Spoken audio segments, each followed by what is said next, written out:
Mickey, a couple weeks ago you did an interview and you said that the Florida State game is probably going to be the biggest game for you guys outside of playoffs, possibly national championship. What sets that game apart? It's Florida State. You know, they're probably one of the best teams, one of the best legacies, I guess you could say, in college football.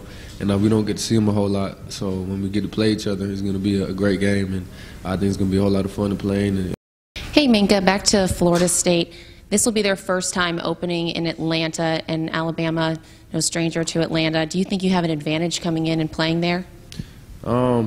Maybe a little bit, even though it's a new stadium and everything like that. We know the surroundings. We know where not to go, where to go, and stuff like that. So, what's the excitement level with that new stadium, being the first football game to be played there? It's pretty cool because the stadium looks ridiculous, and just being able to be the first ones to play there, it's pretty crazy. You've obviously played multiple positions in the secondary before, but going back to safety, Trayvon now over corner, how has that been shaping out so far?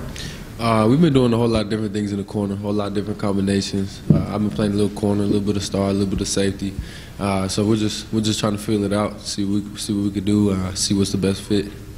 Jacques Doucet, WAFB-TV in Baton Rouge, Louisiana. Can you just give your thoughts on last year's game against LSU and then what it's like when you play them year in and year out, and you're obviously hosting them this season? LSU was definitely one of the most fun games I ever played in because every single play mattered. It was such a low-scoring game, and it was a lot of fun to play. And you know, going against LSU is probably our biggest rival in the country. So playing against them in a game like that at their stadium is a lot of fun. WSFA. Minkah, you guys lost a lot of guys to the draft last year. How are you kind of stepping up now into that leadership role on defense? You know, last year I kind of had a leadership role, but I wasn't the leader of the defense. But I feel like now I kind of had to be more vocal, a little bit more, just kind of lead, and like you said, just step into that role. It seems like sometimes when you guys lose a lot of talent, the other teams are hoping, oh, this is the year we can maybe beat them. But it always seems like no matter how many people you lose, you always replenish that talent and have a great team. What is it about Alabama and Coach Saban that enables you guys to do this year in and year out? I mean, it's Alabama. We always had the #1 recruiting class or top 5 recruiting class in like the last, I think, 8 seasons or something like that. And so we always got talent, like you said, and you know, it's a whole lot of things that draw people to Alabama. We have the demand for excellence, the coaches, the players, going against the best of the best every day. It's a great school, great program, a whole lot of history. Kind of following the same vein, how much do you think that loss in the national championship game really motivated Nick? You know, some of us thought, hey, he wins this one, he might go out on a high note, but now it seems like he's death locked in. I mean, you got to learn from it. You always learn from a loss, and if you don't, then that's on you.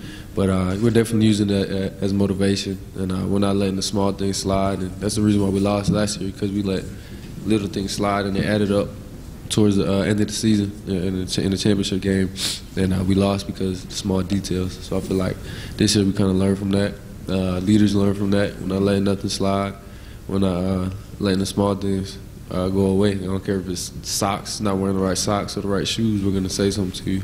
So. What kinds of progressions are you seeing with Jalen as a passer, particularly with the deep ball? He's been working on it a whole lot this off season. He's been throwing with Calvin almost every weekend, and then all the other receivers every weekend. He even threw me one weekend when nobody was in town, and so he really told me something that he really wants it, and he wants to work on his craft and master that, not just the deep ball, but fitting in certain windows. And he's trying to learn the game. He's asking me questions, and I'm asking him questions about the offense, and you know, he's just trying to learn, and he really wants the championship. You've had a lot of guys in the secondary that have had a lot of snaps over the last couple of seasons. Your thoughts about the progression of that unit in spring, and how excited are you to see where they're headed in fall camp? I'm really excited. I'm really excited. We have like you said, we have a lot of experience in the secondary. We lost 2 guys last year to NFL, but I feel like we have a lot of guys that do have experience, and we have some freshmen and sophomore that can fill in for us. And like I said, I'm just really excited. What kinds of differences have you seen in the offense under Brian Dable so far, just working out against them? They are running a little bit of a different offense. I can't give you details and everything, but it is different, and so it's definitely better. Like I said, improving. ABC 3340. Minkah, you guys have a huge game day tradition. You know, the Walk of Champions and seeing that. I don't think it compares, but what's it like walking into the hotel today, seeing all those cameras and all those fans down there? That has to be quite a thing. Yes, it's definitely an honor and a blessing to know that people support us and appreciate us like that, and you know, you can't take it for granted, and you just gotta love every single moment of it, soak it all in. You know, we talked a little already about just 6 defensive starters going to the NFL. You guys kind of restock and reload every year.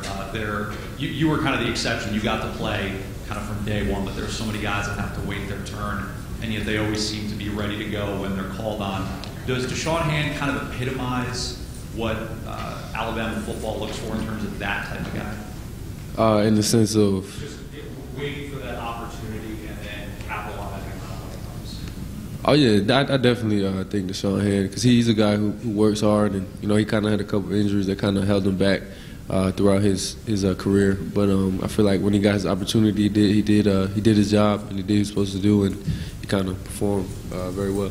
Hey, Minkah, they announced they've got a new rule, a 15-yard penalty for coaches coming on the field, protesting calls. You know, a lot of coaches do it. How hard is that going to be for Coach Saban, you think, to not run on the field? And does that give Coach Cochran, I think he's kind of the get-back guy, is that more pressure for him? I think Coach Cochran's probably going to need like a chain to pull to keep Coach Saban from off the field, because Coach Saban's always on the field. So I don't know. That's going to be hard for him. Dothan.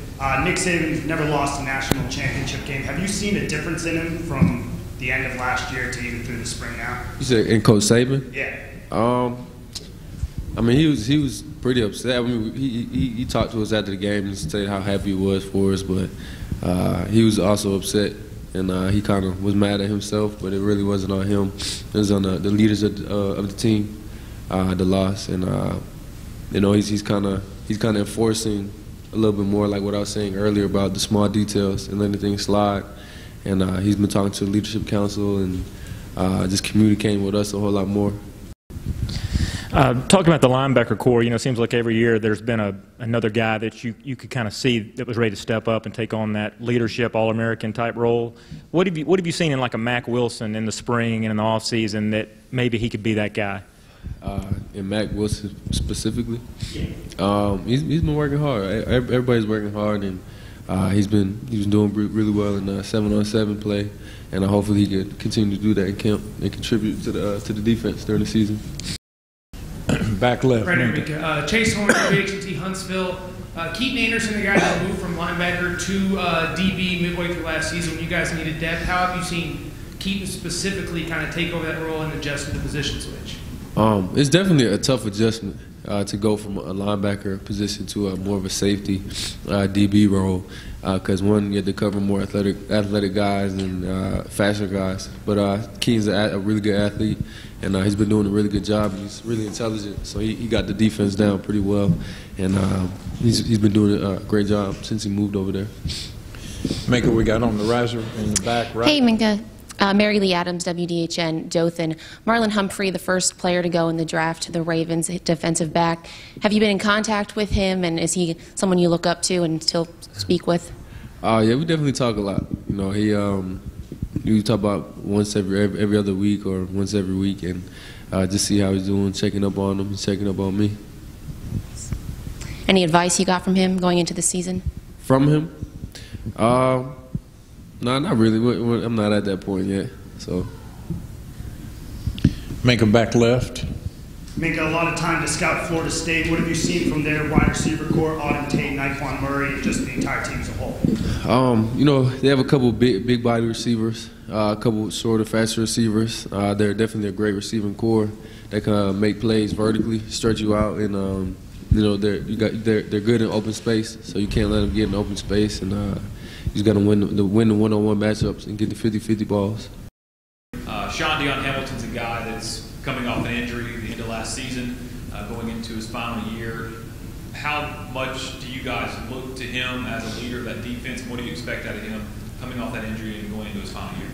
He's definitely a leader on the defense, and he's been looking really good in the 7-on-7. He's been running well. He's been doing extra work and extra rehab to get back to 110%, and he's been performing really well. And we're going to rely on him a lot during the season because he's a linebacker, so he has to make a lot of calls and stuff like that. And he did it last year really well, so I really don't see any difference. Minkah, center right. Hey, Minkah, Madeline Adams, WFB in Baton Rouge. You know, LSU and Florida continue to talk about being DBU, but you guys are continuously at the top of the SEC. So what are your thoughts on that? Well, it don't matter to me. If you're playing well, you're playing well, no matter where you came from.